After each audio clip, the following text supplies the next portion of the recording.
Take two. God. All right, cool. All right. Go ahead. One sec. Okay. Good evening, guys. The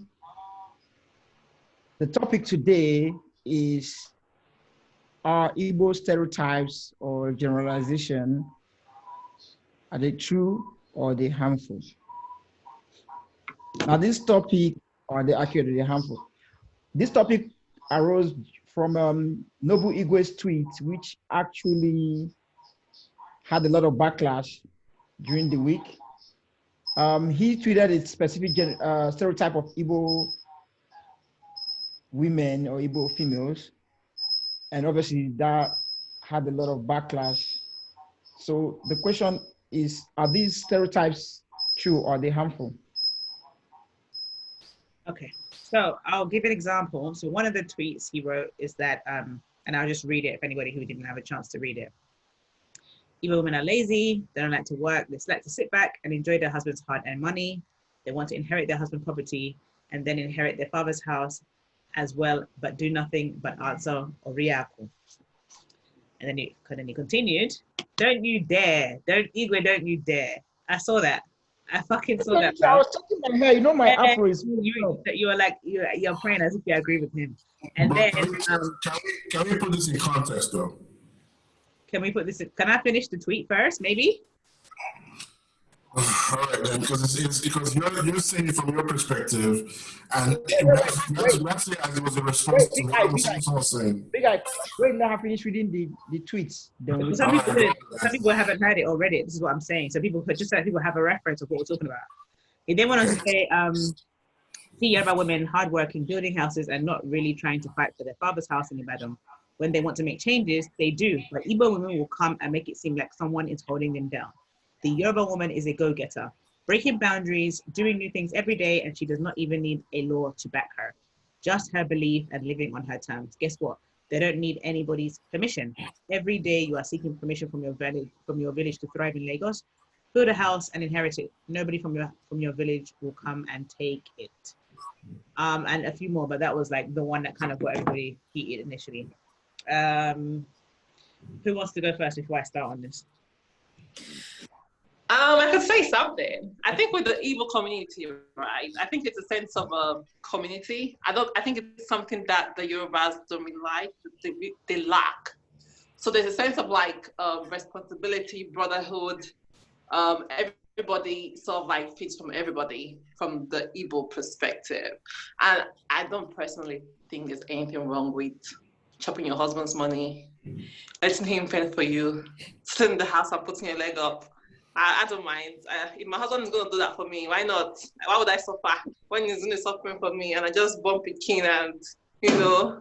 But I don't think Igbo ladies are lazy. I don't think they're lazy. I think they're also go-getters. I think they support their husband and they push them and they drive them. I think it's a bit biased for him to say that. Maybe it's based on the people he's associated with. That's why he's saying that. I don't think that goes for all Igbo women. Can I also say this as well? Can I say that I don't know Nobu, but I know that what he typed up was a response to tweets that were coming from an Igbo woman who was making derogatory statements about Igbo men. And his response was one to say, okay, if you're going to make generalizations about Igbo men, here are some generalizations about Igbo women too. How does that feel? He's married to an Igbo woman, so he doesn't believe that. I know a few people who know him, and they say he loves his mom. So he was only responding to generalizations from an Igbo woman about the problems with Igbo men. And I personally believe that why and again, this is going to sound very tribalistic. Why are we the ones? Why is there Igbos that always want to shoot another Igbo person down? I guarantee that you will not see a Hausa woman talk about what Hausa men do to them. Because the minute they try that stuff, they are gone. No Hausa woman will open her mouth and talk bad about the Hausa man that she's married to. But Igbo women feel the need to want to just talk bad about Igbo men and they think they can get away with this scot-free. No! You need to be checked, and that's what he was doing. He was checking out. You cannot be making those kind of statements about Igbo men. How you go to a restaurant, you see five daughters and one son. They guarantee that's an Igbo family because the Igbo man wants a male child. No, not every Igbo man wants a male child. So we need to, I understand where he's coming from with that statement. I'm not saying that the way he worded it was right, but in the heat of the moment when he wrote up that text, I get where he was coming from. And if you're going to make sure two shots at me as an Igbo man, I'll shoot shots back at you too. So you know how it feels. All right. Okay. So there's one thing you said there. So first of all, there are lots of stereotypes and generalization about Igbo people. It's not just I mean, the money thing is one of the most common one. I've actually met someone who said, Igbo people not too like ritual. Understand? It's like so many different ones. Even if you do a quick Google search, you will see that there's one said, yeah, domineering, Igbo like business, Igbo women are light-skinned and promiscuous, Igbo women cannot be trusted, they will do anything for wealth, all Igbo women want is just money. You know, there's so many different ones. Some majority of them are bad, in my opinion, yeah? And saying that Igbo women like business is not a bad thing, you understand? Who doesn't want to work? Who doesn't want a business? I want a business, I want to own my own business. If there's no business, there's no employment, there's no money, you know what I mean? So that necessarily is not necessarily a bad thing. Quite the rest of them are, you know, a bit bad. Now, guys, you said that, I get it, you know, there's always that stereotype about Igbo men, yeah? Igbo men are this, Igbo men are that, Igbo men are this. And he responded to that, you know, in a do me, I do you kind of way. But there's a saying that's always been said, that my dad always says, he says, an eye for an eye is how the old town gets blind. Nobody wins. You understand? So not because you're saying, oh, Igbo men are this, Igbo men are that, don't mean I'm going to come back and tear you down. That doesn't lift me up. You understand? It just put both of us down. No, I agree with you. So my thing, the question again was, are these stereotypes true? Are they hurtful? They're quite hurtful, and they're quite, if you guys not taking, they can actually do more harm than good. No, they will do more harm than good. I'll tell you why. You know, if you go outside of the Igbo states in Nigeria, sometimes people look at you when they want to do certain things with you, they look at you like, Omo Igbo. Let's be careful. This one, they will kill you for money, or they will do anything for money. Do you understand what I'm trying to say? It doesn't mean, I keep telling people, Igbo people are not the only people that like money. You understand? Everybody like money. Yeah? Because let's not lie, I see a lot of social media going online. Let's not say this one. But there are some people whose mode of earning money is not necessarily very easy. Not necessarily the way I would go, and they're not usually Igbo. You understand? Like every race, there's no race that you're going to say that everybody, the race is just like, oh, we don't like money, we don't want money, no tribe, no tribe, no race. I'm not going to say that. So whether we like money, whether we like business, about business, outside business, English business, you know what I mean? The people work, you know what I mean? I think the Igbo man is very hardworking. It shows in cuts across all our record of being in Nigeria. Take for example, after the Civil War, the Biafra War, they stripped Igbos of all their wealth. Yeah, I don't know if you guys read about it, where they gave them 20 naira or something, blah blah blah. 20 pounds. And 20 pounds, sorry. And you can see how Igbos still came back to, rich people went back to being poor and still came up to amassing wealth. That's a good thing, to be hardworking. You understand? But there's some other ones that like rituals, so that doesn't help in any way. And then when it comes to the ladies, the stereotype about the ladies loving money. Honest, for me, I've said it many times. And I like a woman that like money, but the thing is, I want you to like money enough to want to amass wealth, to want to make money. You understand? And again, just staying down, being Oriako, just stayed in the home, our babies and relax. I mean, it has its benefit, it has its drawback. Yeah. If I were not if when I have my daughter, I'm going to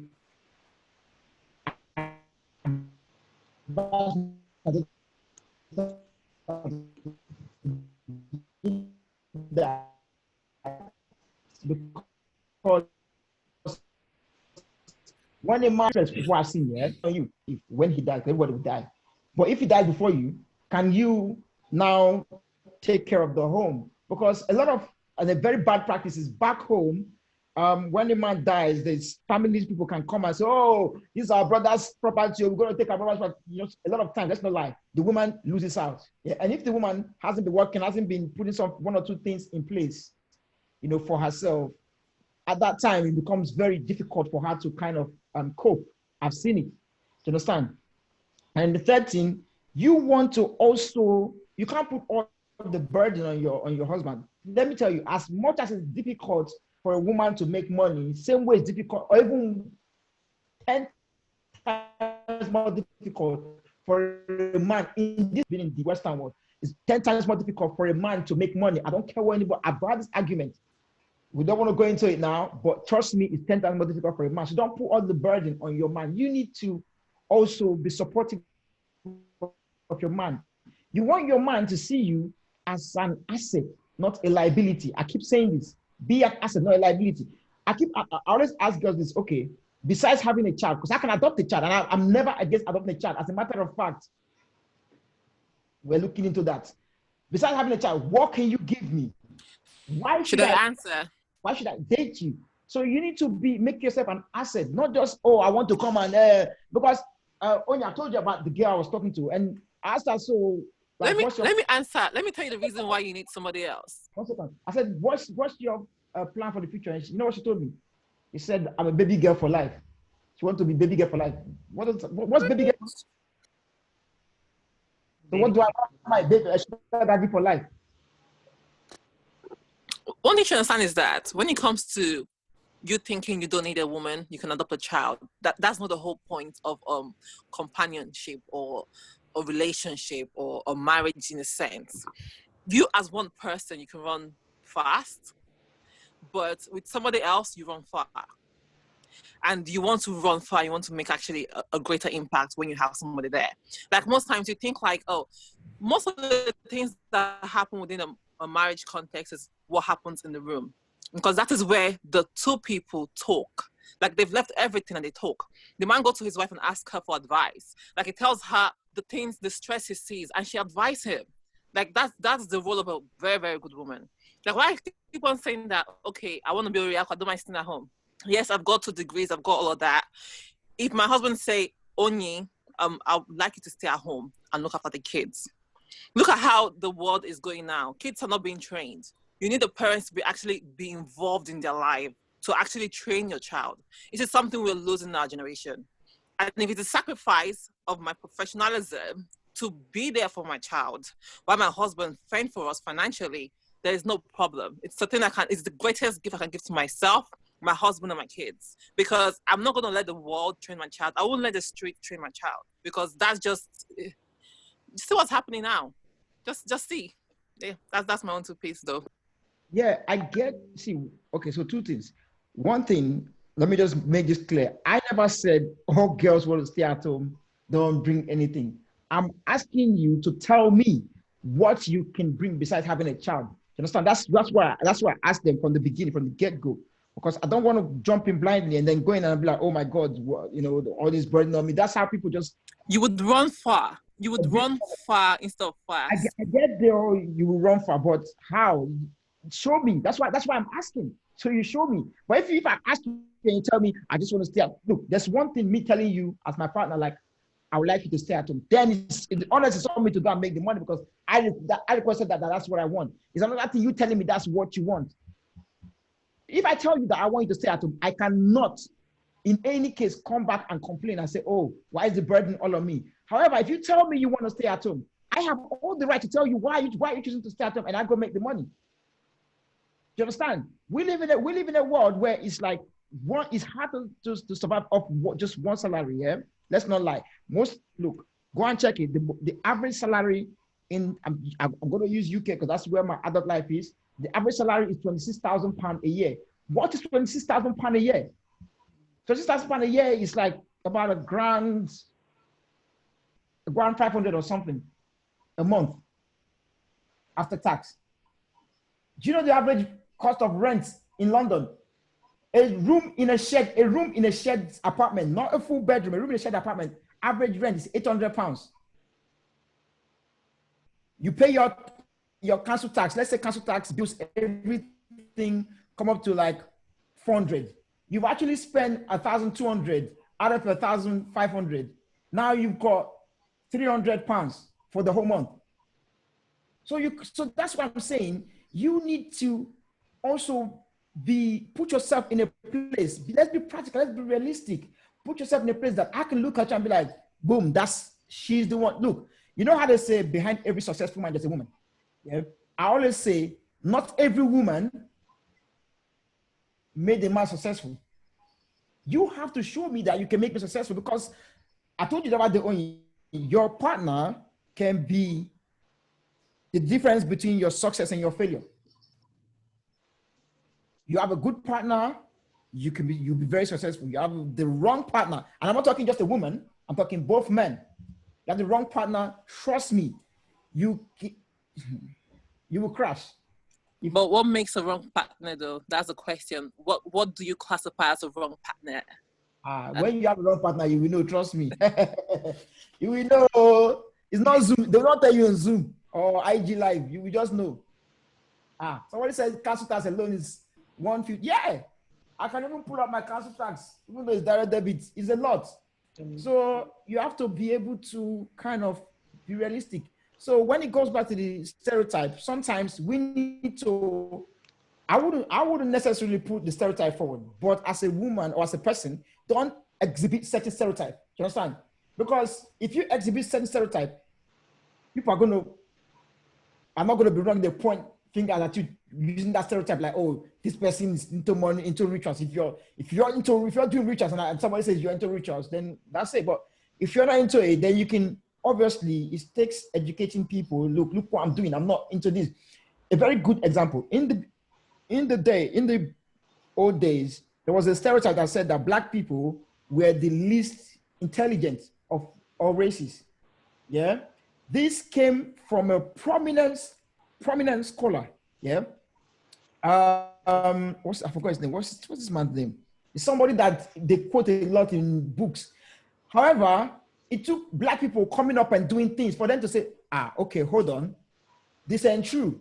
So sometimes we need to dispel these stereotypes and also not kind of portray these things and not be calling each other this thing. Because I get where Noble Igbo is coming from, but I don't support him personally. I don't support because somebody said it, now I have to do back. It's like, do me, I do you. Doesn't help anybody. I mean, anybody, because I've been talking too much. Who's got something to say? Anybody? No, but what I'm trying to say is he wasn't saying Junior, because apparently on the chain of Twitter conversations he was having with the girl, he told her that she should stop generalizing. Yeah. And then that he said there's a danger of single stories becoming the truth about a people. And then she didn't listen to what he had to say. So he said, okay, here you go. This is how would you feel this is what Igbo women will say about Igbo women? Yeah. Do you know what I'm saying? He's not attacking her to say, eye for eye, tooth for tooth. He's just saying, this is what I'm trying to show you the danger of generalization. Because you are saying this about Igbo men. How would you feel if Igbo men and other men were saying this about you? That's what he's saying. You know, I'm not saying that how he put it across was right, but I get what he's trying to do. That's all. Yeah, I get your point. I get your point. Like, obviously, it's trying to show that it's kind of, because sometimes if you don't put yourself in another man's shoe, you're not going to understand where they're coming from. Exactly. What if I show you, kind of put you in our place, show you how it feels?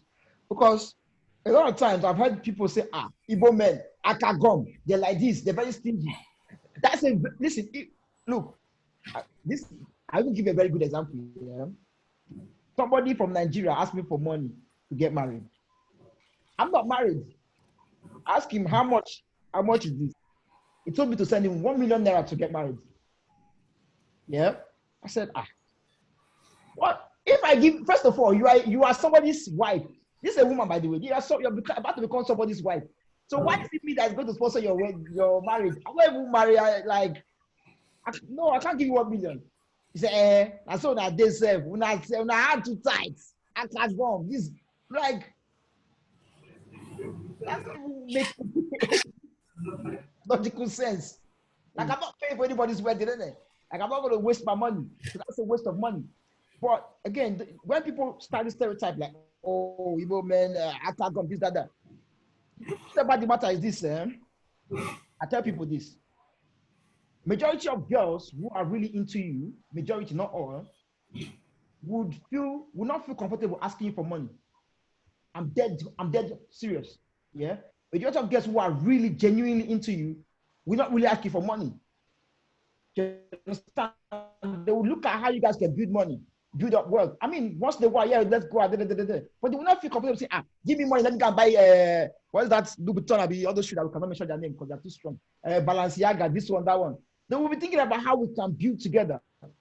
Same way, a guy who is really into a woman will feel some type of way pressuring a woman for sex. Yeah, not all the guys, because but when I'm not talking about your husband, somebody who's just into you, who's genuinely into you. Most of the time, won't really pressure you for sex. So it's just like that. So sometimes when somebody is oh, you want the horn? I should drop the horn. So when the girl is like, give me money for this, two things come to my mind. One, either you're not into me or you're a waste. You understand?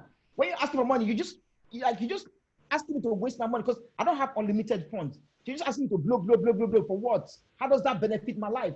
How does that help my end goal? We all have our own destination that we're trying to go. We have our own path, yeah.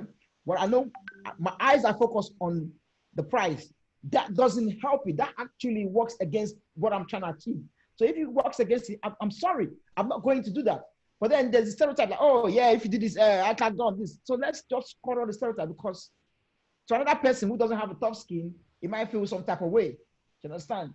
And that's where I think that's what Nobu is trying to do. Like, okay, let me put you in our shoe because I feel like you guys are saying this because you don't see the effect that it has on the men. Because most men don't like to show. Most men live a fake life. Let me just be honest here. Yeah? They are fake. Most men are fake. Yeah, capital letter FAKE. However you go spell them. They'll be dying inside. They'll be acting like, don't worry, I got it. I doesn't got it. He doesn't got nothing. You know, it's not to come. I say, babe, this what you're saying, it actually hurts. These stereotypes actually hurts. They'll be doing that hard man. You go home and be crying inside. I think that's why I commend him for actually trying to show the ladies your stereotype of us actually hurts. My only thing is maybe he could have done it in a different way. Besides now putting a negative stereotype of the women, like it becomes a tit for tat kind of thing. I don't know if I'm making, some sense, but I believe, let me just do I believe I make sense. Can I talk now? Yes, I've been talking for so long. I've been letting you lot talk. I've been just listening to you. Right. Now, what is it? Why are you looking like that? What's wrong? Okay. All right, fine. Now, I totally agree with the fact that stereotypes are wrong. Yeah, of course. Or for both men and women, of course, stereotypes are wrong. Yeah, but you don't, to prove a point, go out of your way to drag Igbo women. That was uncalled for. It was aggressive. Because when I was reading the tweets, I was like, okay, clearly this man's phone has been hacked because it doesn't sound like something Pesiwege Sense from the same tribe would say. Do you understand? So I was like, no, don't worry. In the morning, we'll find out that, you know, his phone has got hacked. Until it's like, actually, no, his phone hasn't got hacked. So I was like, oh, clearly this man is fucking mad. Obviously, he's lost his fucking mind. We understand that this whole stereotype about Igbo men are they chase money, blood money rituals, they'll do anything for money. What's the other one? Akagom, all this other. Yes, we know, and they're bad. I will say I do not agree with it. I've got people in my family who are men who are working hard, who've never done Yahoo or any of this blood thing. Fine, but everything in life is about your approach. Oh, someone's saying they're hearing double echoes. Hold on. Hello, Chuck Igbo, can you hear me? I can hear you. Let me turn the volume down on the live. Let me see. Not you, I'm saying them. Somebody was saying that there's an echo. Chuck Igbo, is there still a double echo? Is people in the live, is there an echo? I don't know. Until somebody writes that there is an echo, I won't know. Can you mute your Zoom? Oh, mute my Zoom, okay. We won't hear her if she mutes her Zoom. No, you can't mute yourself. If you mute yourself, we can't hear you. Oh, shit. That's true. Fuck. All right, wait. I can't mute the Zoom because if I mute the Zoom, people that's in the Zoom can't hear me. But if I reduce the volume on the IG, which is what I've done, oh, it's perfect. Excellent. Perfect. Good. So everything in life is about your approach. Yeah. He did not have to come for Igbo women the way he did. All this whole tit for tat, oh, welcome. Now you know how it feels. He's too fucking old to be that immature. It does not wash. It does not wash. It's the manner in which he came. Yes, we know people have been stereotyping Igbo men from a long time, and Igbo women have said, yes, all those Igbo men are like the original tweet that started it, which is what he was referencing. A woman had tweeted and said that whole, you know, how Igbo men, this whole thing about when you die, their brothers want to come and take over the property, and how there's been a rise in Igbo men murdering their nurse wives in the US, which is true. Yeah, there's no denying that, right? But the whole thing about it, in terms of what happens when somebody dies, it varies state to state, city to city. You understand? So what happens in Delta might not be what happens in Imo State. So that was wrong. She was wrong for that. But you don't come someone who's educated, someone who is someone that people look up to, aggressively come and attack your people like that for the whole world to see. It was uncalled for. I don't respect that. You can get your point across without having to attack. You have an Igbo wife at home. Your daughters, both of them, are full Igbo. Are you okay? You're just talking. Anything you say on the internet, even after you're dead, it stays. Nothing dies. You understand that? So people from 20, 50 years ago who read this and be like, oh, why did someone say that who was from the same tribe? How does it look? Yes, women have been doing that, but it doesn't, like you say, if we do an eye for an eye, that means the whole world will be blind. You'd be blind. He could have said, you know what? Lady who did the original tweet, I don't agree with what you're saying. I think it's wrong for you to generalize Igbo men like this. How would you feel if I said blah blah blah? Then it would make sense, because what happened then? The rest of the story. He's come out the same day or the following day. He had an interview with BBC Igbo, explaining the tweet. Obviously, they jumped on him straight away, and he was explaining what was to prove a point, and so that we can have this conversation, blah blah blah, which is all fine. Yeah, but then he's had to then come back again yesterday and make another tweet saying, "Oh, Igbo women are one of the most hardworking women I know." Blah blah. So basically, he's now just backtracked everything that he said. He looks like a fuckboy. You understand? It doesn't look good. What did you gain from that now? Yeah, because one, he already has a rep for not being serious. People have said that the way that he talks, his views on certain things are not serious. Now I can't take him serious. If he said, you know what, actually, even if he said, because his platform big enough, he could have said, you know what, I'm going to do a Zoom for Igbos and discuss this issue, like what we're doing now, and say, you know what, how can we, this generation, work to breaking the old stereotypes and the old generation? How do we change it? And then everyone's saying it's for clout. And I agree, because he's been at home on his ass for 4 months. Obviously, no one's working. Nigeria's still on lockdown. And he's thinking, oh, fuck, how do I stay relevant?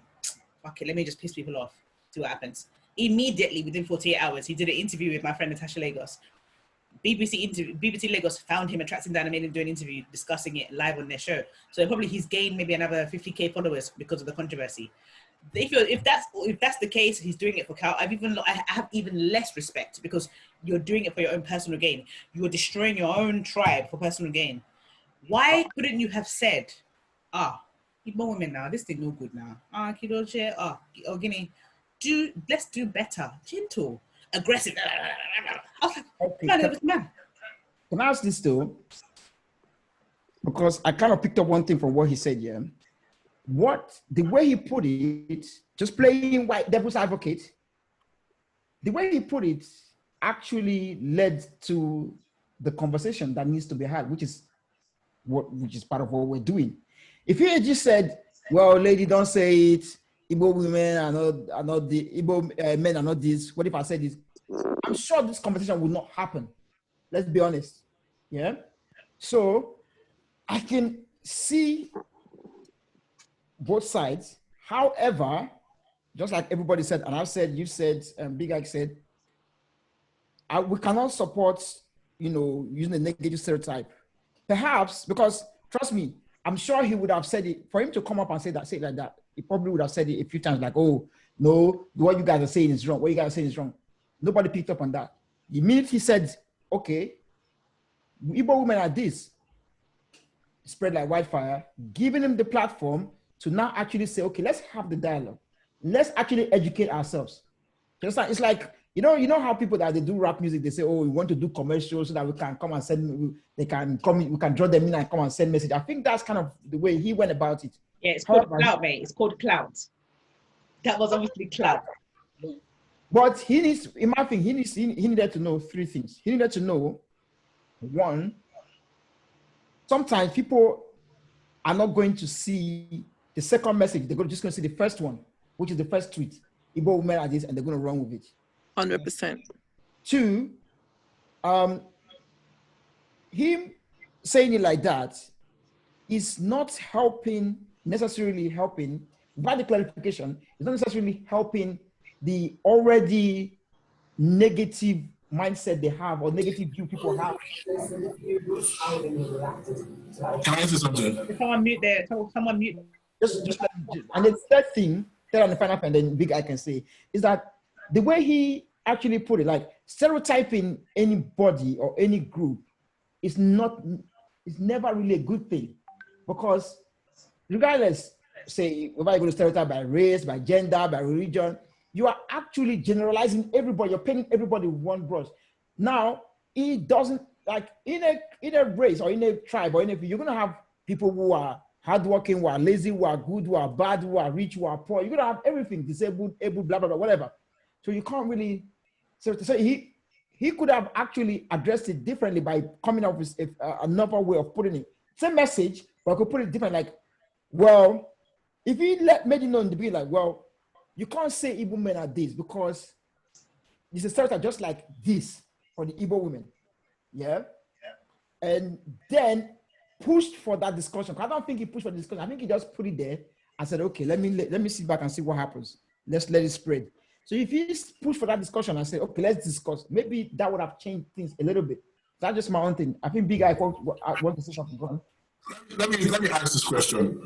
Where is the accountability for the woman who was making the statements about Igbo men? Where is her own accountability? We're talking about Noble here now. Where is her own accountability?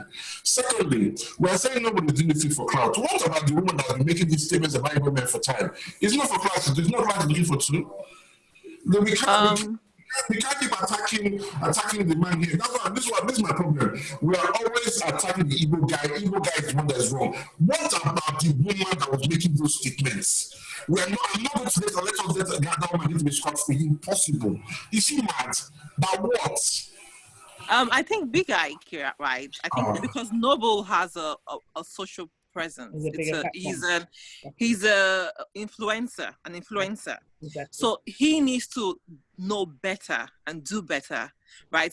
Regardless of how hurt or how the what's it called, the comment of the woman came out, he should still praise her, like say, "Nay, I understand how you feel."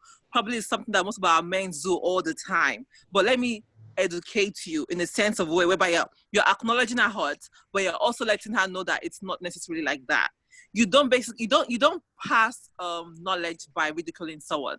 You actually acknowledge their pain, and then you educate them.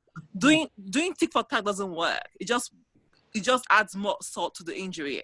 And I feel like for Noble, he should know better because he's an influencer. People look up to him. And if you're trashing an Igbo woman, you're basically trashing your wife, you're trashing your daughter, you're trashing your mother, and any female sisters you have. But he was not. That's what I'm saying. We are forgetting the intent behind his text. We are forgetting. Regardless of the intentions, you should not pay evil for evil. Intent is what is meant to be. That's what matters. You should not pay evil for evil. If you have a social front, you should always represent yourself, represent your brand. You should not always drive negativity. That's my 2 cents. Okay, we'll let her get the rest of freedom. I get where Big Eye is coming from. He's looking at the biasness in looking for accountability. Yeah, and I totally 1,000,000,000% support him. I think we should also chastise the woman for starting this whole conversation of Igbo men are this. Nobody is saying that. However, that's a different topic because at this time we're just addressing it. But yes, you are very, very correct. Nobody is saying what about the woman who's saying this, because the way the topic is going, which is why I've tried to say every time if you notice, I've tried to say the stereotype about the men which is put forward by the women is not correct and it's bad. Yeah, because the way it's going, it's almost like we're not minding what the woman is saying, but for the man saying it now, oh my God, you will say something bad. Whether you're an influencer, you're not an influencer. Look, and I don't think it's an Igbo man that started saying an Igbo man has tight fists. Do you understand? I don't think an Igbo man has said all these Igbo men stereotype. But when we go outside the Igbo community, even within the Igbo community, there's always that stereotype that's put about the men, and it makes it look like the Igbo man is bad. Now, my thing, that being said, that what the women say, we need to also call the women to book to say, no, you can't carry on this. That is fuck. It's a clap chasing as well. Because the woman side is now she's clap chasing as well, and she's definitely wrong. Whilst we deal with that, we also need to say, yes, no, but you could have addressed it in a different way. You didn't start it. I agree with you. You tried to bring a topic to the table, which is perfect, which is very good. But that topic could have been brought to the table differently in a way that people are not really offended. However, I still go say, if he didn't say it in a very aggressive manner, the discussion would not happen. Can I ask a question? Yeah. So the woman that made this statement, right? Was she making this statement to Noble, or was she just putting a message out there? And put a message out there. None of them was making a statement to each other. So she put the message out there, and he decided to respond to her like that. Yes. So obviously he should have done better. What we're saying? Let me interject here.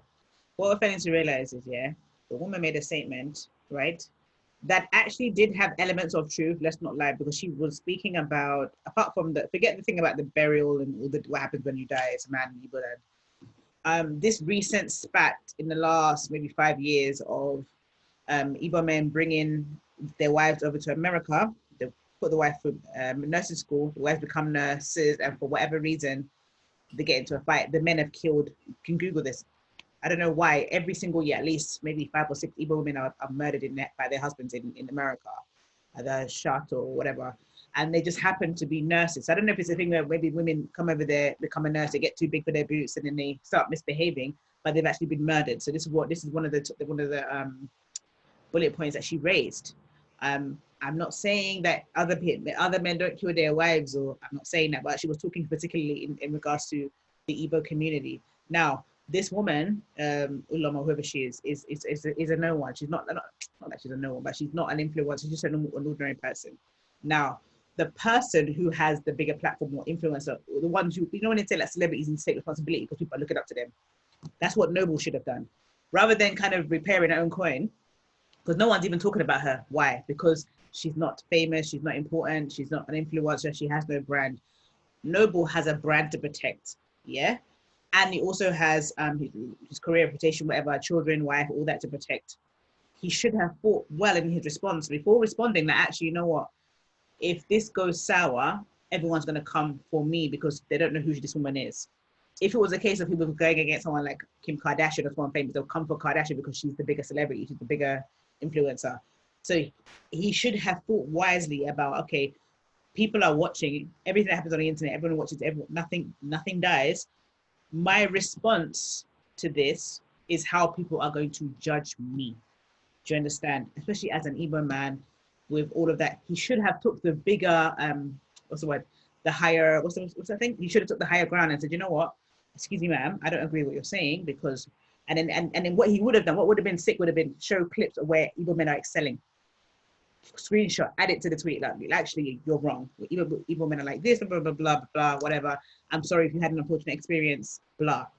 You don't just come and say, yeah, you just go with your whole chest. Igbo women are busy. You look like a child. That was like, I don't know how to stress how irresponsible and how immature that approach was. This man's like 38. I can't take him serious. That was a boy move. You see, this is the thing that I really don't want to be missed in this or to be lost in this. Yes, we can't just say somebody because they're not an influencer, they don't have a say. You see how many people retweeted that woman? How many people retweet Noble? Can you compare? That's what I'm trying to say to you, yeah. People retweet the woman, yeah. Yeah. It spread like Wi-Fi. This is not a competition thing, yeah. I'm not saying what I'm trying to say. We shouldn't say because she's nobody cool, we can just let it. I'm not saying that, but I'm saying the responsibility, the heavier weight of responsibility lies with him, is what I'm saying. She's also responsible. So sorry, 1 second. I have to say, okay, if you ask how many people retweeted Noble's got 54 retweets. As far as at the time he sent me a screenshot, he had 54 retweets. Mm-hmm. So he let's not act like he's got like the biggest brand, like everybody know him. He hasn't, but comparison to her, yes. So he trying to bring the topic in the way that he know how to bring the topic. Now I've already said it many times. I'm not going to say it again, but I don't support the way he brought it. Yeah, but let's not keep beating a dead horse. We've accepted we don't support the way he brought it, but the topic needed to be brought to the table. Yes, I agree with that. Let's not say, oh, for this side, this one is less of a thing, this side is more of a thing. No, both sides were equally wrong. Both sides needed to be chastised and told. This is the way you communicate certain things. Now, see, for the woman saying, oh, Igbo men does this, look, it's not just Igbo men. And same way, I can say, this is what women do. But we're not going to get anywhere by this. Oh, you do this, I do this. Let's start bringing each other down. Oh, because you did this now, I'm going to do this. I'm going to do it back. No, do me, I do you. No, it doesn't go anywhere. How can we move forward? That's the best way to go about it. And how can we educate ourselves? Because, like I said before, if you're not in another person's shoe, you're not really going to understand where the shoe pinch. So now we actually know where they pinch out. So you need to also know how to obviously structure your discussion, because it might be hurtful to somebody else. By the way, people on IG, this IG is going to end in 10 seconds. So I'm going to come up and come back on. And then let's jump back on. And let's jump back on. I want to ask a question, but should I wait until you log on to IG?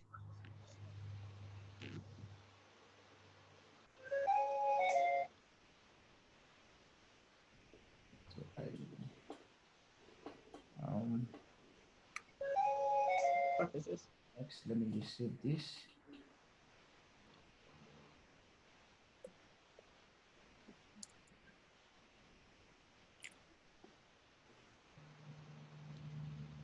Right.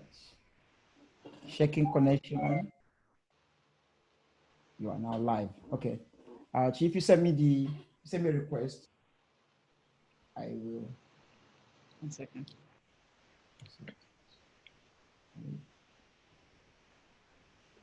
Let me go to the thing. Where is it? Are you live? Yeah. Oh, it hasn't come to me yet to tell me that you're live. Can't see that you're live. I am live, very live, very, very live.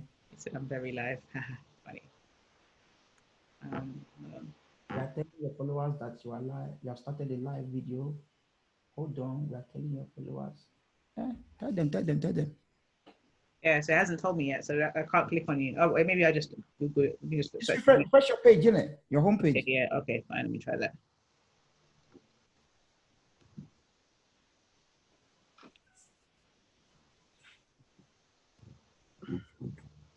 Okay, here we go.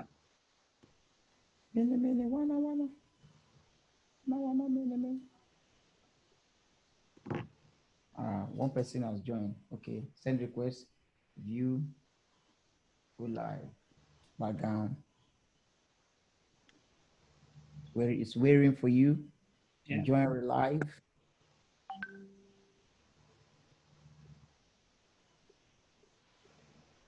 All right, cool. Okay, Oni, you wanted to ask a question? Sorry, or make a comment. Yeah, so I need to ask a question. So let's take it now to like a marital context, right? Okay. Let's say you're married Mm-hmm. and your wife is angry, and then she says all sorts of jargons like "you don't love me," blah, blah, blah, blah. This. Money. So, would you trash her because of what she's saying, or would you still love her, because irrespective of what she's saying? Okay, is that a question for me? That's the question I'm putting out. All right. See, people say different things in anger. Yeah. You can't really take what people say in anger. I'm not saying you should throw away what they say in anger, because sometimes people say the truth in anger. Yeah. But you can't always take that always to be the way. Do you understand? Sometimes people say things in anger, fine. You can still discuss it. If she says you don't love me, you can still call her later. Why do you think I don't love you? And that can breed another discussion that can actually make your relationship better. Maybe perhaps she's seeing a reason that she's saying you don't love her. Maybe you're not doing certain things. And if she tells you, you have that discussion, it makes things better. So I'm not necessarily going to say, okay, because she says that I'm going to chastise her or whatever. She can say whatever she wants to say. However, there's certain things you can say that you cannot take back. That's why they say, be careful. Don't make permanent decisions on temporary emotions. That's one thing I listen to people. Do not make permanent decisions on temporary emotions. So you say certain things, okay, we can deal with it. But you say certain things, there's no going back. But most of the time, look, you have to understand if you're going to a relationship, it's not a bed of roses. You can never be all happy all the time. It's not going to be all going well all the time. There's times that she's going to say certain things you have to discuss here. You can just be like, Becky, what did you talk? What are you talking? And just use one and tell, yeah, come here. You know, you can handle business. But not necessarily I'm not going to hate her because she's saying certain things. I'm trying to see where she's coming from, though. You see where I'm coming from, right? So I'm going to try and see where she's coming from. But if she turn around and say to me, oh, that's how that child is not your child. Okay, yeah. There's levels. Come on, Igwe. There's things, that's what I'm trying to levels. say. There's things you can accept and there's things you cannot accept. So if she says that, I'm not going to lie. We're doing DNA test for all our children. And if it happens that that's not my child. So yeah, so I think like what I'm trying to say is that, so in that context, you're going to not react from anger, right? You'll actually discern and handle it with care. Yeah, but right? Yeah, but two of them are not in a relationship. Doesn't matter. Like he angered her and she said something. She said something that has already been said many times and nobody actually bothered to address it. Do you understand? So he's trying to bring the topic to the table. I said, okay, let's address this topic. But he's doing it in the way that he feels is the best for him to do. Like I said before, let's not act like Noble Igwe is like a whiskey that's going to be like, okay, 1,000 people come, let's discuss this, and everybody's just going to come. But he did it, so I'm not saying it's a nobody or whatever, but he did it his own way. Put up by, he did it in a way that he feels this way. If I do like this, it's going to be discussed. And yes, the topic did get discussed. The discussion did start. We are actually discussing it now. But the amount of time that he said it, or he said, no, this stereotype is wrong. This stereotype is wrong. Nobody discussed it. So that's why he did it like this. When did being an Instagram influencer become criteria for keeping your feelings intact? When did it happen? Because I'm still on this thing. We're saying, oh, he should have known better, he's an influencer. No! Have you everybody's telling me now, everybody's telling me that they have never once been so irritated by somebody making a persistent comment that's ridiculous that you go, you know what, shut up. Is that what people are telling me now? That so because he's an influencer, he doesn't have feelings anymore. No, that's not what we're saying. That's not what we're saying. That's what it sounds like, because when they were saying he should have known better. Okay, and I've said, you know what, hands up, what he said was if he could have worded it a bit differently. But he said what he said as a response to what she was doing. And I'll stand, and I don't know him, but I understand why he did what he did. Now, and let's not start saying, oh, he's an influencer, he has people behind him, that he should have known better. No, when you're in your emotions sometimes, and me, I get, especially as an Igbo guy, I've heard rubbish from people, and I've always checked them. I'm like, no, do not, in front of me, do not in your lifetime ever say make that statement again. Because if you do not check people like that, they will keep going on and making that statement. They will keep going on and making those statements. Now what? Big guy, okay, from my own standpoint, right? Okay, on this platform, you can see my name as Onyi Olive. But you can see my brand logo on there, right? Yes. So whatever I say, I'm putting my brand at risk because I am the face of my brand. I'm using my brand as my presence right now. So if I'm going to say anything that is going to be negative or that's not so good, I'm actually tarnishing my brand. So because I am the face of my brand, I have to be careful what I say so that it doesn't cost me. What about your collective integrity as a people? Why are we caring so much now about brands? About what is brand? If you're because you're caring about brand, you will let people suffer or you let things be said because I'm caring about a brand. Excuse me, but fuck the brand. What nonsense? It's the same if I hear any man, I agree. If I hear any Igbo man talk rubbish about an Igbo woman, I don't care my brand. If he talks too much, I'll slap him in public. I don't care. How dare you? We cannot keep letting this thing slide. We can't keep letting it happen. How can you can't? And the thing about it is, every single time that I hear detrimental comments about Igbo men, majority of the time is from my sisters. And I will never get a woman. But God, it's becoming too much. I think what I'm trying to say is, I'm not saying you cannot convey the truth or you cannot express yourself, but the manner in which you express yourself has a detriment to your brand. So you can still go about saying how you feel, but you can go about it in a different approach. It doesn't necessarily have to be aggressive all the time. But we cannot keep bothering about a brand. Then what I'm trying to say is that right now, if I want to say my personal self, I have to take off Elsu and then come as Onyinye. So everyone sees me as Onyinye Olive, not Elsu the brand. And I'm saying that whatever I'm saying right now is based on me, and it has nothing to do with my brand or my business. And you should try to differentiate it together. But the thing is, if you're saying like that, yeah, he didn't say it as a face of it. He didn't say it as a face of his brand. He said it as him.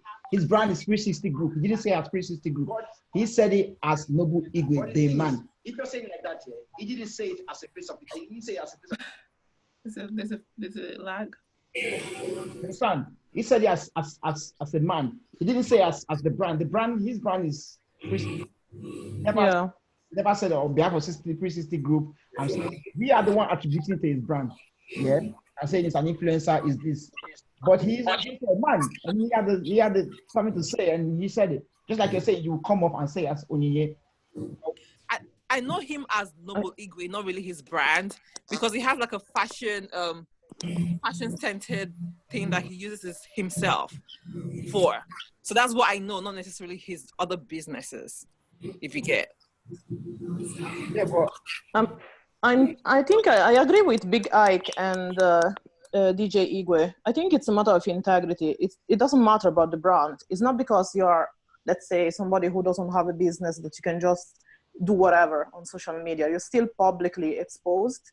And it's just a matter of integrity, because at the end of the day, stereotypes are just oversimplified ways of saying basic truth.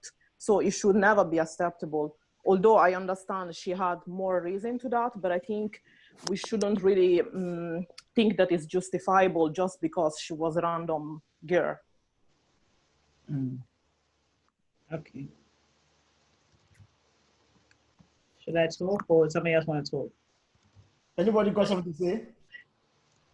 Yeah, I wanted to say something about the fact that the women look to be a little bit dependent. In terms of the Igbo culture, I think it's also a matter of submissiveness. I see many times women that they work hard, but they do business under the name of their husbands. And I think those things can help also to spread out those false impression that maybe they're not that much industrious. Okay. Yeah, I mean, look, I've said this many times.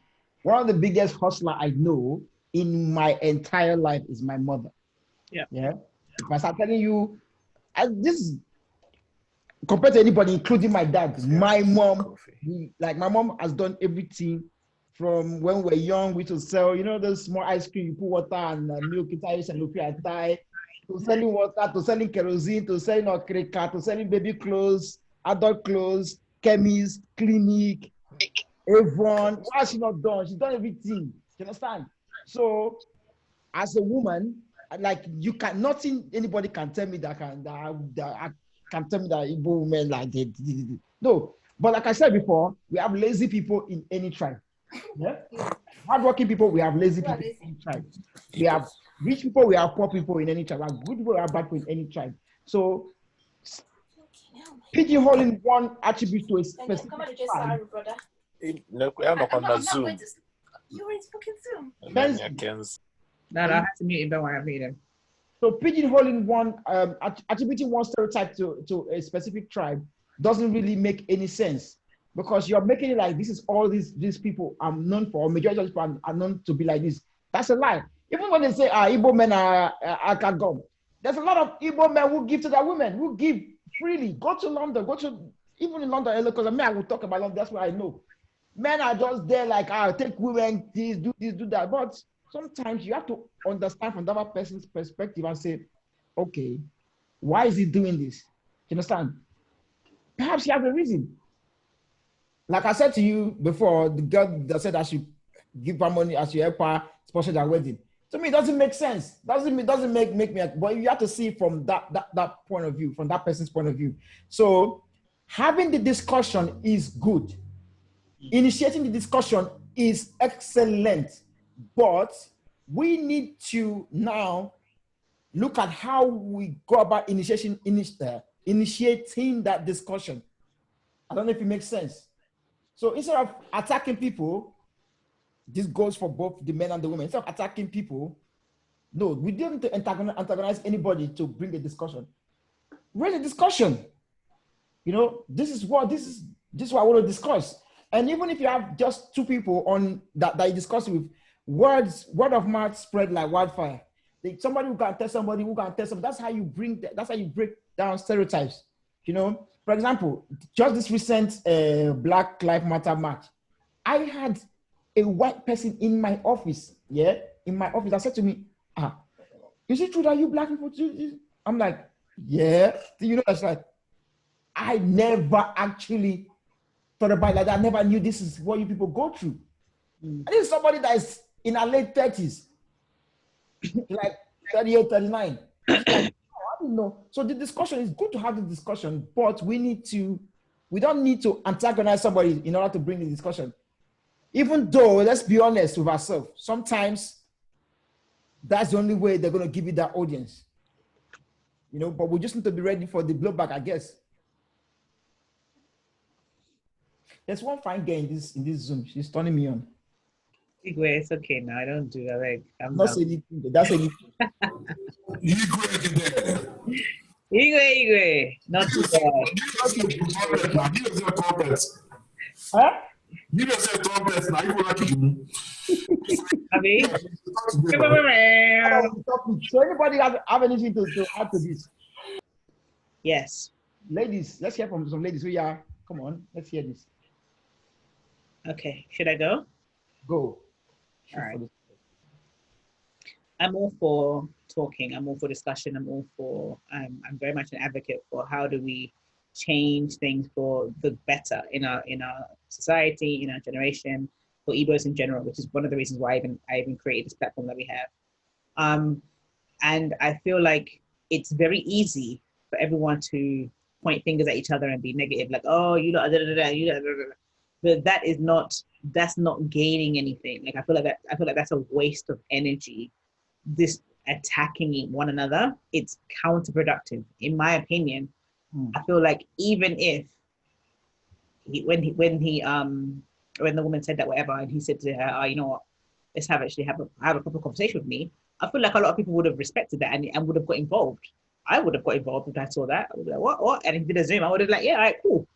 We need to, because what's going to happen now until it fades away, until it becomes like no longer trending on Twitter or whatever, back and forth, like, oh yeah, see how our women are, see how they think about us. Oh, see how our men are, see how they think about us.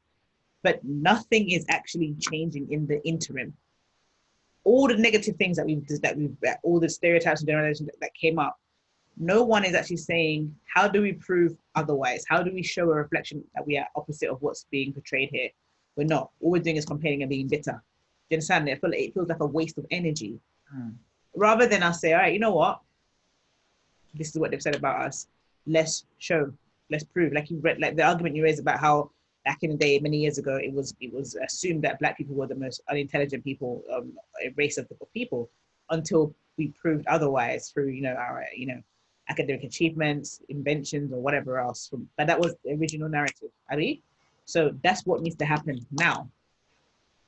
Change the narrative. All this shouting at each other, nobody is gaining anything. Are you not listening? Are you reading in the comments? Give her the. Why are you being biased? See, when it's my own turn now, you will not do it. I was going to do it. Those saints. Let me give you half. Yeah, bastard.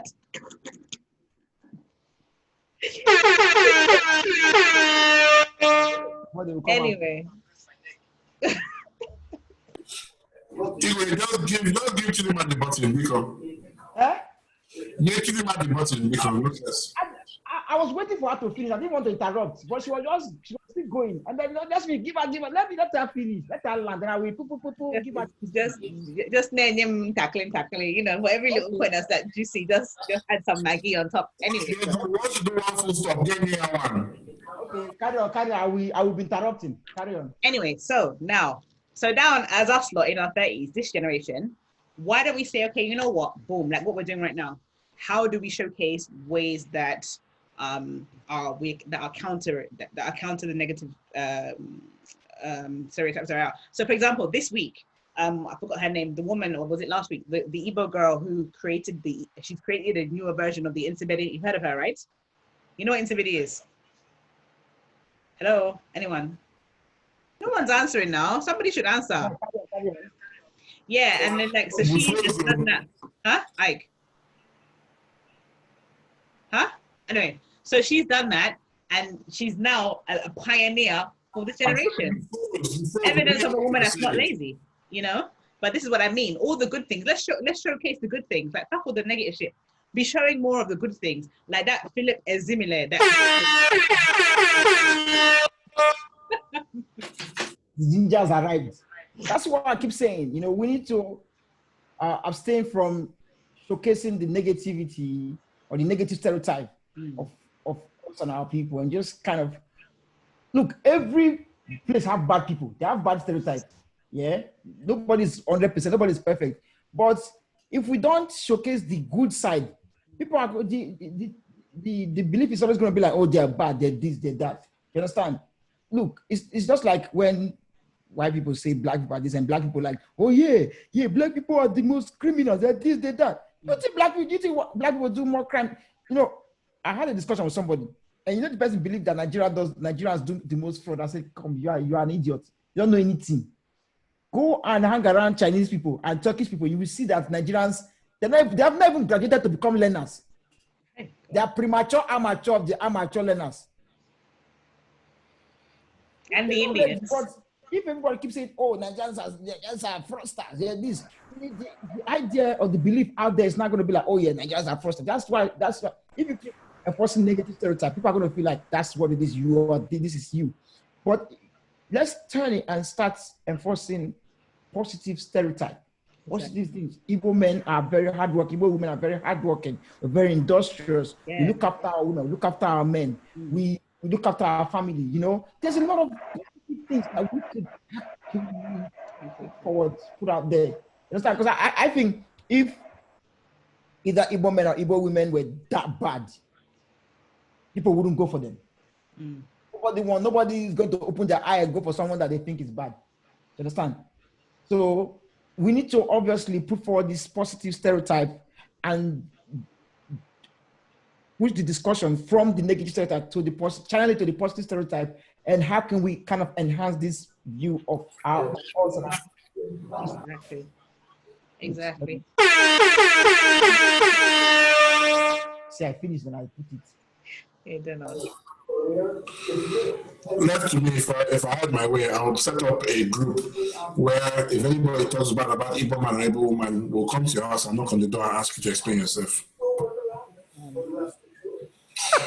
Why if you not go to the house of somebody that sells now, one by one? I grew up. You see, here's the thing. Let's use the current situation as it is.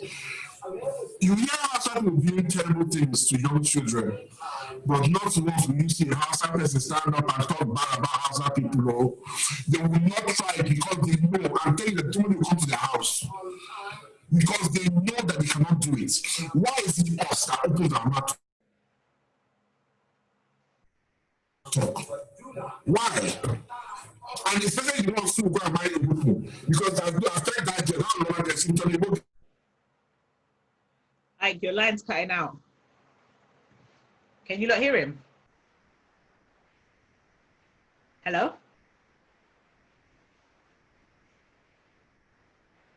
Come together and say, no, enough is enough. Not just one person saying, oh, okay, I will not do my hey, check on that. You see, about a few months ago, I was driving my car. One of those Yahoo boys. Yahoo boy, how? Because I'm Igbo, all of a sudden I've done Yahoo. Because I'm driving a nice car. And that's an Igbo girl saying that thing to a Yoruba girl. For what? For what? Goodness Lord, for what? Nobody will go and talk about how Hausa boys and their parents are stealing money in Nigeria, right? But Igbo boys our sister will be the one that open their mouth and talk. Why? Why can't we hold ourselves accountable? Okay, I think in response to that question you just asked, the issue what the Igbo community has more than any other Nigerian community is the lack of unity. Because we're still pointing fingers at each other like, oh, in the Anambra, in the Imo States, in the Imbi, say all this kind of crap. You would never hear a northerner say, oh, those people from Kaduna, as opposed to those people from Abuja or Plateau or wherever else. Yorubas would say, those ones are from Ibadan, those ones are from Oyo, would say, or however it is. There seems to be unity as long as they all identify as the same tribe. So either they're all Fulanis, or they're all Hausas, or they're all Yorubas. That's what the Igbos lack, and that's our greatest downfall. And I've always been, every time we have a live, I always mention it. Like last week, until we attack that issue in house and decide that moving forward, any Igbo can marry any Igbo person from any, as long as you're Igbo, not this, Anambras only seeking Anambra, don't marry Indian. This is why is divided Congo. We are tearing ourselves down. So that's why an Igbo person will feel confident and say, those Igbo men. But when you care about yourself so much and your people, you will defend yourself, your people. Have we lost that?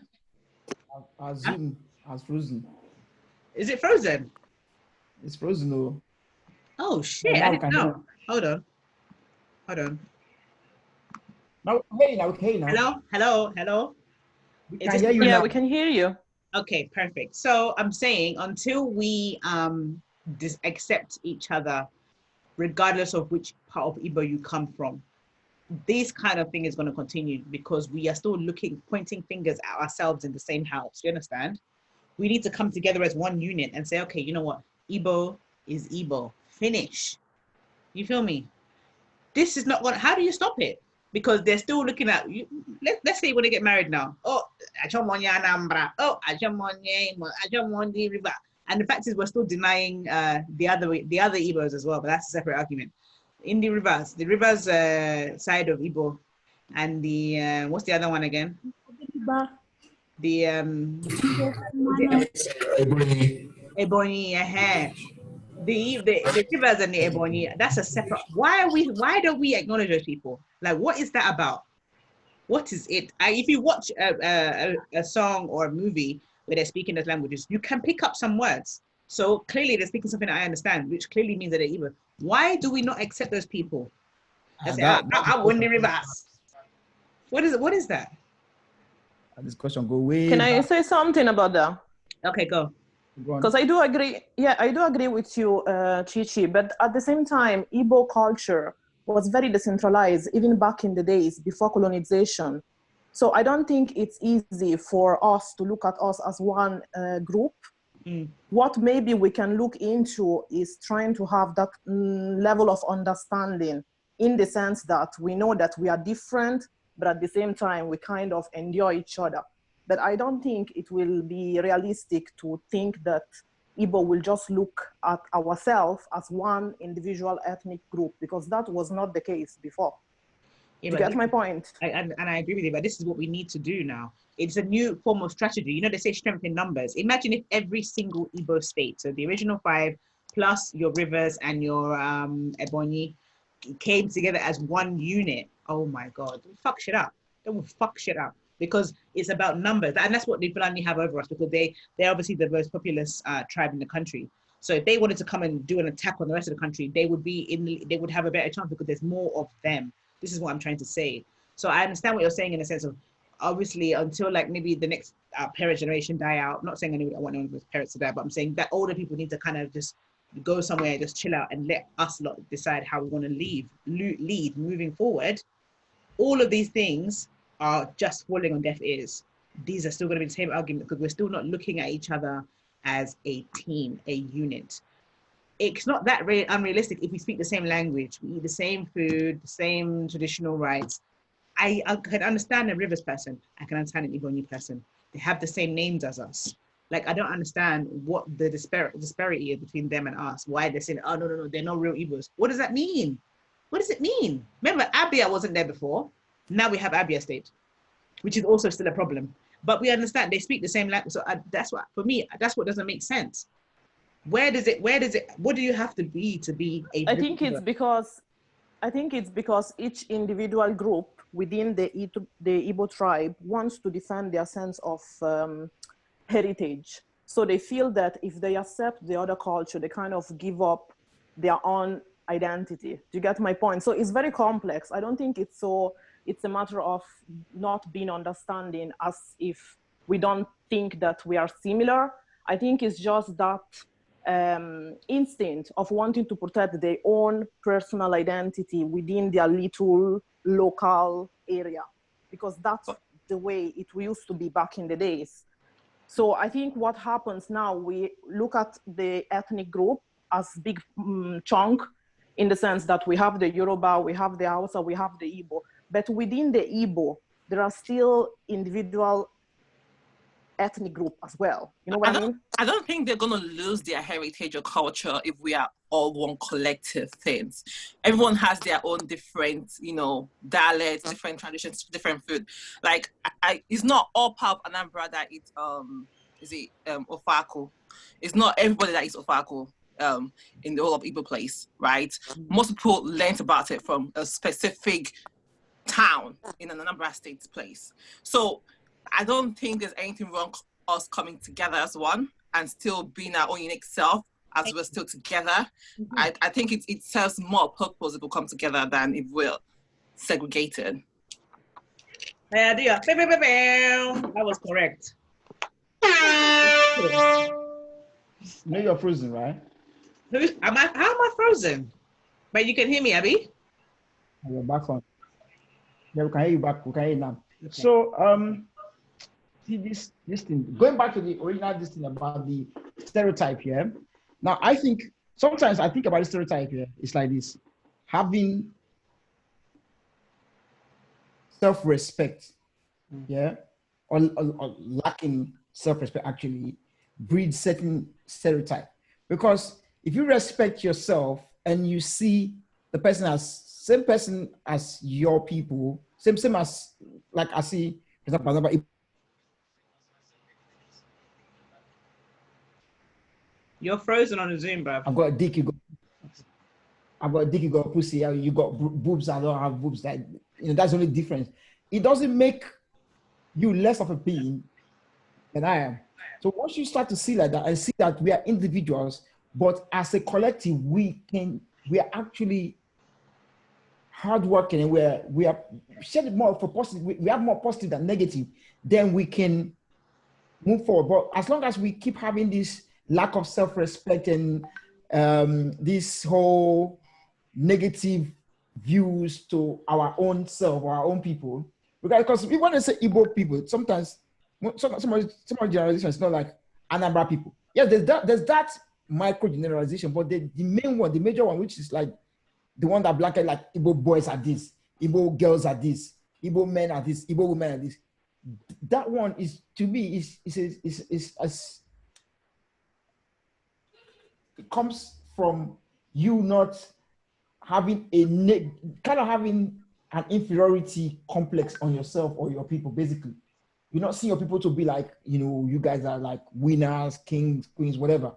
Because if you see like that, you're not gonna have that stereotype on them. I'm not gonna see, if I believe like Igbo women are very hardworking, they're positive, they're this, very motherly, they're the best. I'm not gonna come around and start saying, oh, Igbo women are very lazy. You understand? We need to first see ourselves in a positive light. Then we can, or when I say ourselves, I mean ourselves and our, people of opposite gender. Then we can also, like I said before, portray more of this positivity of our people. That's just what it is. And talking about how Igbo people don't like the lack of unity within Igbo culture, that's a topic for another day. But trust me, it's a big problem that we have. It's a very, very, very, very, very big problem. I've said this many times, based on experience. I mean, one thing I've got to applaud is the youth, especially the ones who are born in the diaspora. I've got to applaud them a lot, or not born in the diaspora necessarily, but people who've lived in the diaspora, let me just say it like that. I applaud them a lot because where people who have not been who have just been in there, a lot of them, especially the older people. For example, in this UK, I go to DJ for them. I've said this many times. And you will see the way they discriminate against each other. Like, I've been a party, I'll be playing a song, and someone will call, DJ, please change that song. Because why are you playing this song? Like, I'm like, oh my God. Like, do you understand what they're saying? Do you like the rhythm? Can you just dance? You understand? Sometimes they'll sit there like, yeah, I'm not dancing yet till you play our people's music. I'm like, okay. You understand? Don't forget that your own people is just a small fraction of the bigger picture. If we come together, unity is strength. If we come together and unite together, we can do good. But if we keep breaking it down into smaller fractions, it's going to do us more harm than good, because you're going to break it down. Okay, this one, let me say, we know as we are Anambra, we're not going to associate with Imo. We say Anambra, they're going to break it down. We are this, we don't associate with this. You can always break it down to even to family. You understand? So let's stop breaking down. Yes, nobody's stopping you from claiming, your smaller tribes or whatever. But at the end of the day, we are all the same. We are all one. And this goes beyond just being Igbo, because if we start to have that mindset of we are all one, you will come to see that even the whole world is just one. Because even Christians will say we come from Adam and Eve. So it goes back to my point that I say when I say if you're by yourself, you run fast. If you're with somebody else, you run far. So you see the need why? Do you see the reason why you need somebody else, Igwe? you can't do it by yourself, even if you But yeah. you have to be the wrong person, with the right person. Because if you're with the wrong person, they will drag you back. You will stay in the same. If you're even be running back, far back. That's true. That's true. So you have to be with the right person. If you're with the right person, yeah, it'll help you. If you're with the wrong person, like I keep saying, boy, you'll be starting from. Yeah, I think you made. Sorry. I think you made a valid point about the new generation in diaspora, because this type of conversation, you will hardly have it with our parents or our grandparents, you know. They are just seeing the teens with a different mentality. That's what I was trying to say. Like, I'm not against the unity. I'm just saying that it's something that has to come from us or our children, you know, because we are able to understand that at the end of the day, we are all Igbos. But that's not the case for our parents or our grandparents or whoever was before them, you know? Mm. So it's not like, because sometimes I hear people saying this and it looks like Igbo people are wicked or we don't like each other. It's not that. It's just the consequence of history, that's all. But we are here to make it, to improve things and to make it better. Sorry, go on, Ike. Hey. Hey. Hey.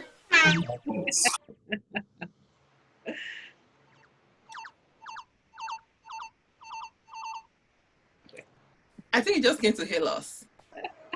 Oh, yeah. So that being said, this was an interesting topic. It'll be good to have more of this discussion, because not every day let's just talk about rod of Moses and the parting of the Red Sea. Oh, good. Hello, everyone. Hi, Toma. Okay, so I've listened to. I came in late, anyways, but at least I have an idea of what. You have to pay fine for coming late. I go to Kangaku. Give my account number because no verse. I'll give my account. 10K. Okay, so let me just put in one or two. It's not good to end the meeting and I didn't say anything.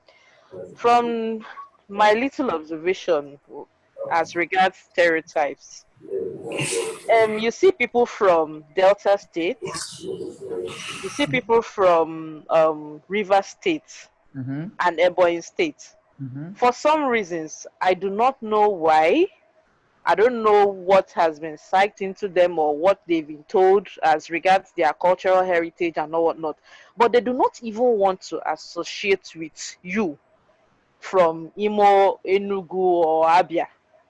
I do not know what the reason really is, but I've been in that position where I'm seeing somebody from Ebonyi. I'm like, hey, hi, one, and they're like, one no, Hey. biko, Oh. in my mind, I'm like, wow, really? Ha. Yeah, because I don't know, for some reason, I love Igbo language. I love my culture. So far, you can speak Igbo. We are good. Like, how do I put it? Working in Lagos and working with Yoruba people just made me have that default setting that once I see an Igbo person, I do not care whatever state it is you're from. So far, you understand the language, man. We are good. You're my brother. But then they put it in your face like, we're not the same. Aburamoni Igbo. You hear somebody from Delta telling you, Aburamoni Igbo. Even though I know Delta is divided, but I'm talking of the Igbo speaking Delta, in quotes. Telling you in Amaburonyi Igbo. And how do you want to, where do you start from? It's difficult, you know. But the thing is, I think we all have a role to play. Even if I've told myself oftentimes, even if I come across such people, I try to make them understand that these are the things our parents have brainwashed us into, that we are not the same. I think even if your parents have told you that, it doesn't mean that that is what it is. Whatever you believe is what it will be. So if you tell yourself, Igbo, then that's it, Igbo. And you keep having these divisions, before you know it, it keeps, going down, cutting across into other states. Before you know it, there's nothing like, this group of people are Igbos. If we've started in the Eastern zone, how many states do we have? If we've removed 3 of these states, and we just have how many saying that they are Igbos. Before you know it, start eating deep. So I think that mindset needs to change. That we are Igbos. Don't feel you're not Igbos. And unity, like Chidima said, unity is, but I say, the major issue we have. There's no unity. We don't know how this will happen, but I pray it happens. Can we all see ourselves as one? You know. So yeah, that's my 1 cent. You see, that's that point.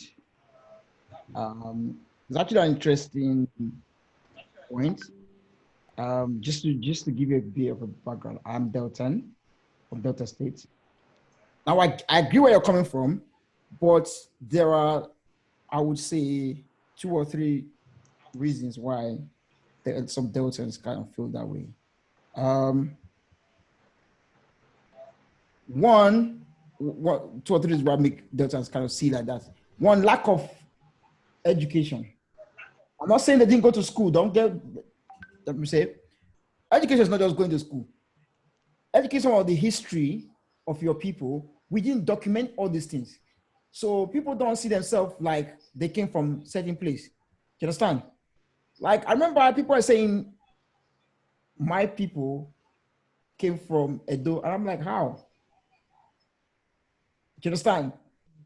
Like, how can my people come from Edo? No offense to Edo people. I love Edo people. I have Edo friends. But it doesn't make sense to say it like that. You understand? Now, if you educate yourself on the history of your people, because we didn't document everything, like today you can go back and you can hear them say, oh, the Queen family came from Germany. They came from the Vikings. They had historical records. We didn't have that. So people just see themselves like, kind of like not knowing their true identity. That's one. 2, also, certain part of Delta, that proximity to like the Urobos, proximity to like Edo State. Don't forget that Delta used to be, and Edo used to be Bendel. So they sell themselves as one on the other side. You understand? So again, lack of documentation of the history and knowledge will bring this. They're forgetting that a lot of Igbo people were travelers, were businessmen who traveled for whatever reasons. Yeah. And there's another good point where, having discussed with a lot of elders, they felt spited by the way the Biafran war was handled from their point of view, that they were not defended. That's another topic anyway. But I think I've discussed it in another group. You know, they didn't feel like they were defended and blah, blah, blah. So they kind of pushed themselves away. Like there was a lot of different things. So again, this is why we have to have this discussion and this knowledge building, and trying to see why this person feel that way. You know, because if we don't, we're just going to say, oh, that person is bad mind or whatever. And then you can, in return, like what Nobu Igwe did, bringing it back to the topic, say, I like to rope it back. I like that. I like what you did there. You know, we go back to now saying, okay, you do me, I do you back, which is not the way forward. Do you understand? Because it's better you do me, I talk to you, we heal, then we both go together. At least one person is hurt, one person is sane. Then do me, I do you, or we both blind each other. Now, if we both blind each other now, who's leading who?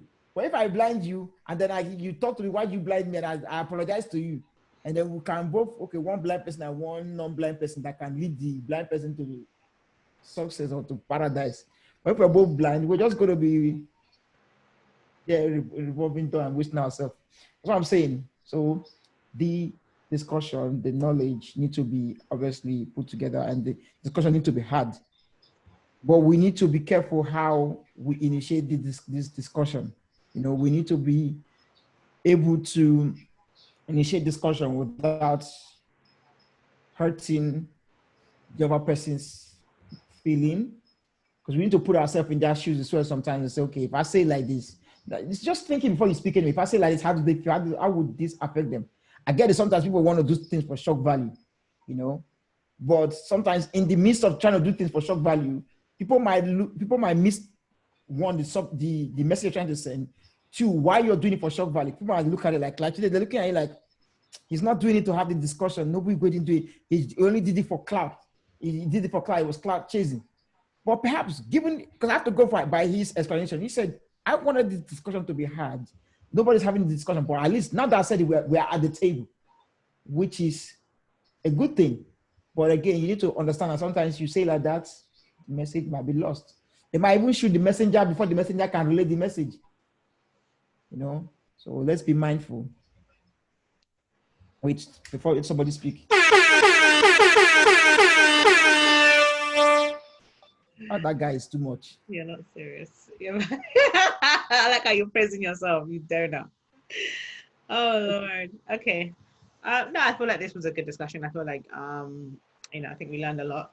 And I think also as well, like you said, it's person where should know where they pin them. You understand? I think also as women, I feel like we're aware of things that people say about Igbo men, but we kind of just brush it off to the side. It doesn't really sink in. We don't really think of that you lot can even be affected emotionally by those kind of things.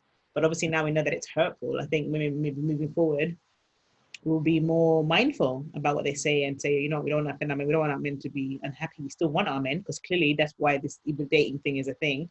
We still want to marry our men and settle with our men. So if it was that bad, we wouldn't want them. We do want them. So it's about being sensitive to each other, both genders, and being kind to one another. It's not easy being a man. I think it's also being an Igbo man, the level of responsibility. If you're opera, that's a separate issue. This is why our men are marrying at 40, because they have so much shit to do. Raise money, reputation. The expectation on them is high, and for women as well. So I feel like just being a bit more kind to each other. Whatever stereotypes people are put on us, it's time to let all that go. It's time for healing as a group. It's time for healing as a tribe. We're still dealing with all these other issues that we discussed. This in-house tribalism thing, plus PTSD from Biafra. We're dealing with a lot as a people. So if there's a way that we can make each other's lives easier, which means just being kinder to each other, we should definitely do that. Yeah, I agree. And I'll give you.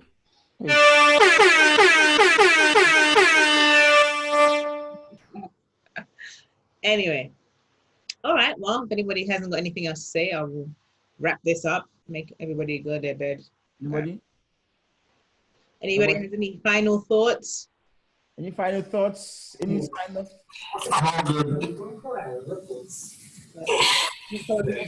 Did you say something? Directly trying to steal. No, I said I'm all good. You're good. Okay. Choma, thank you for joining. Ada wants to say something. Ada. Oh, no, I am fine. I agree with what she said, so I'm fine. Okay, perfect. Okay. So, thank you guys so much for joining. I appreciate all of your inputs. It's been fun. It's been great. I feel that hopefully we've all learned at least something today about each other. And let's do it again next week. Before we go, Chi, do you want to introduce next week's topic so that people can? So next week's topic, you like this guy. You like problem. You like what's your problem? You like problem. Okay, so I was thinking next week we'll be discussing in a marriage, which partner gains the most? Is it the male or the female? Who gains the most? No. We're not discussing today. Next week. It's 50-50. Next week, oh. A little bit of a taste today. Look, you're a bad guy. You're a bad guy. First, I want to start to discuss it now. Thank you guys for coming. Thanks for joining. It was nice. All right, everybody. Thank you. Take care and good night. Take care. See you next week. Good night. Thank you. Bye-bye. It's 50-50. Bye-bye.